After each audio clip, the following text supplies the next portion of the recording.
Hello everyone, welcome to Hudson Engineering Academy. It is still your tutor Hudson. We're still continuing with our lecture series on the newly opened subtopic, that is conjugate beam method. As I did the introduction in the previous video, please watch it so that you can understand. Today we're going to handle our first problem that will help you understand what we did in the introduction. So allow me take you through our first problem in this particular subtopic. Well, today we're going to handle the first problem that says find the slope and deflection at the free end of the cantilever below. This is the free end of the cantilever that they're talking of. Let's actually call it B and let this one fixed end be A. So you're supposed to take the value of P, which is the load at the free end, to be 5 kilonewton, the span L to be 2 meters, then EI to be 50,000 kilonewton meters square. This is what we have, just like we explained in our previous video, a cantilever beam. Using conjugate beam method, we need to draw three things. The first that we have to consider is we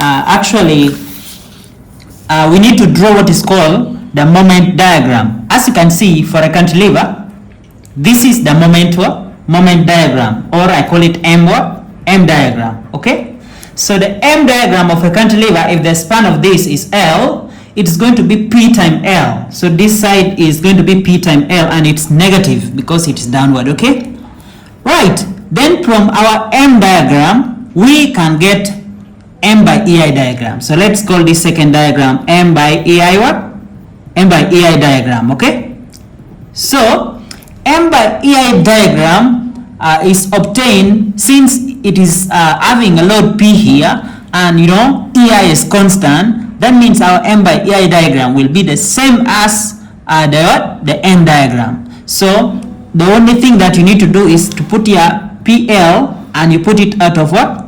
EI. Okay, this is M by EI diagram. Now looking at the real beam that we have, then we can now use this information we have drawn to form a conjugate beam. So let's call this last one as what we call a conjugate beam. So what will make it a conjugate beam? What makes this a conjugate beam, I explained in the first video.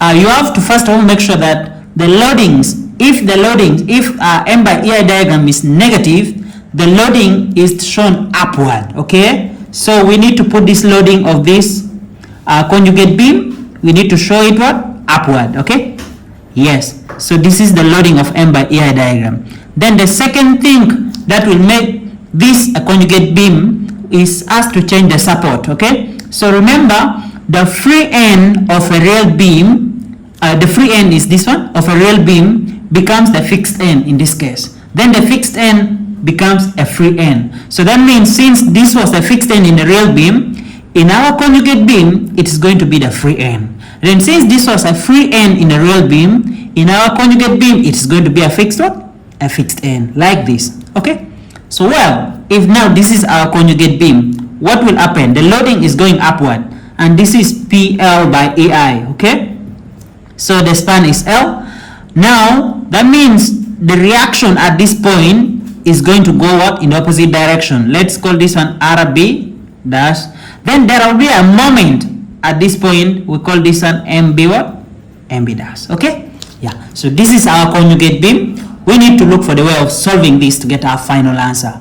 As I told you that there are two theorems that govern this particular method. So we need to get the shear force at this point. The shear force, that is the value of RB dash, it will be equivalent to what? The shear force is always, according to the first theorem, is equivalent to the slope. Okay, and then the moment in this part of the beam is going to be equivalent to the deflection. So those are the two theorems in summary. Okay, so let's dive into how to calculate it then. So according to the last step that I gave you, step number 4 last time, you have to use the equation of equilibrium. Okay, so the first equation of equilibrium is summation of vertical forces equals to 0. Okay, so from this beam, what are the vertical forces? So you realize that the vertical forces, I can solve it here. Okay, hope you're able to see. Right, so you know very well that the vertical forces here is 1 from this triangular loading. So the triangular loading, to make it in terms of force, is just get the area of what? This triangular loading, which is half times L times PL by EI. Okay? Right. So this is the force due to the triangular loading. And then it is upward. Then if I consider it positive, then the one which is downward is RB what? RB dash. So it is downward, I'm considering it negative. There's no other upward vertical force, so I will equate this to what? 0. Okay? So well, you find that this is PL square out of 2EI. When I take this the other side, it becomes equals to RB what? RB dash. Okay? So the value of the shear force RB dash at that point is equals to PL square out of 2EI. Just easy like that. Remember, this is the same way that you have to used to get what? Slope. Okay? So slope at B is equivalent to this reaction RB dash, which is equals to PL square out of 2EI. Okay? Well, then the second part is get the deflection. Okay? So for us to get the deflection, we need to find the moment at this point. So let me take moment at point B. Okay? So for me to take moment at point B, well, I know that there will be the moment due to this force. Okay? So the force that is coming from the triangular loading, I've told you that is just the same as the area of the triangle. Okay? So the area of the triangle, we have already got it here. It is this part, which is PL squared by 2EI. Okay? So let's say I'm taking moment from B. So the area, the force from this is PL square out of 2EI. Okay? This is the force. But for me to make it a moment, I have to multiply with the centroidal distance. When I'm standing at point B, okay? So what is the centroid of this triangle? Remember, this is 2/3 of what? The total span, which is L. So this is 2/3 of L, right? So this is the moment due to the triangular loading.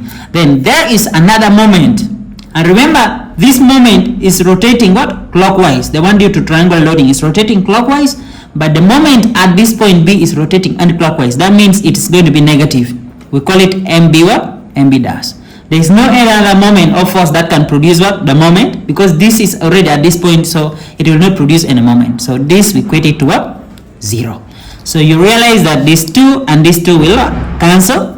So we remain with PL cube out of 3EI. Okay? Then minus, if I take it that side, it becomes positive MB dash, right? So deflection at B, which is free end, is the same as moment at B. Okay? And this is equals to PL cube out of 3EI. You find that we got this expression in our video for moment area method, and you can compare now the two methods. Which one is might be easy for you to easily get this answer. So finally, we have been given the value of P, L, then EI. Let's just substitute, and that will mark up the end of this question. So slope at B is equivalent to the shear force at B, which is RB dash, and the expression is PL square out of 2EI. Okay? And if we substitute, this is P value is 5, then times L is 2, but here is a square. Okay? Then out of 2 times EI value is 50,000. Okay?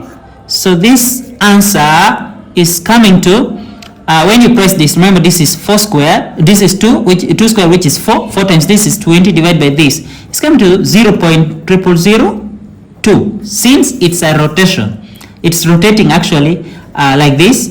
Okay? But since it's a rotation, the unit is what? Radians. Then lastly is the value of what? Of deflection. Okay? So deflection at B is equivalent to moment at B. Okay? Which the expression we found it that it is PL cube out of 3EI. Okay? Now when we substitute this, our P is 5, our L is 2, but cube out of 3 times 50,000. Okay? Right, so this is going to give us 0.000 267, and this is in what? Meter, because it is going what? Downwards like this. You have to ensure that direction. Okay, well, with this we have come to the end of our question for today. You clearly see that we have found the expression and we have substituted. It is quite easy. It's now upon you to choose which method fits for you, whether it's this method, conjugate beam method. We shall still solve some more questions in our next video, so don't miss the next video. That will help you understand more concept. Thank you so much for watching this video till the end. Please don't forget to subscribe to Hudson Engineering Academy so that you don't miss any of our videos.